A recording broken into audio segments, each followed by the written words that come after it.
বৰ বেছি কথা কৈ থাকে যে আজি মই এইখন ঘৰত অহাৰ কাৰণে আপোনাৰ ল'ৰাটোই 2 পইচা ইনকাম কৰিব পাৰিছে, ভাল ঘৰ বনাব পাৰিছে, গাড়ী ল'ব পাৰিছে, ভাল ব্যৱসায় কৰি পইচা চুবলৈ পাইছে।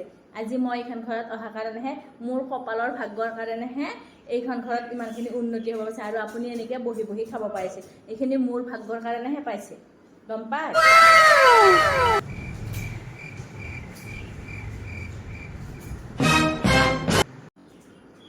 কি ভাবি আছে মা? ভাবিছো বস্তু পাতিৰ ইমানহে জুই চাই দাম হৈছে, এটা বস্তু কিনিব যাবই নোৱাৰি, ইমান দাম, 100 টকা এটাত বস্তুৱে নাপায়, ইমান জুই চাই দাম হৈছে। তাকে ভাবিছোঁ তোমাৰ নিচিনা এজনী ভাগ্য হ'লে কি হ'ব, সেয়া ভাবিছোঁ। আৰু 2জনীমান ল'ৰাটোক আনিয়ে দিওঁ নেকি, তেতিয়া আৰু অকণমান বেছিকৈ আমাৰ ইনকাম হ'ব, বেছিকৈ অকণমান টকা পইচা পাম। আকৌ 2জনীমান আনিয়ে দিওঁ নেকি, মোৰ নিচিনা ভাগ্য থকা।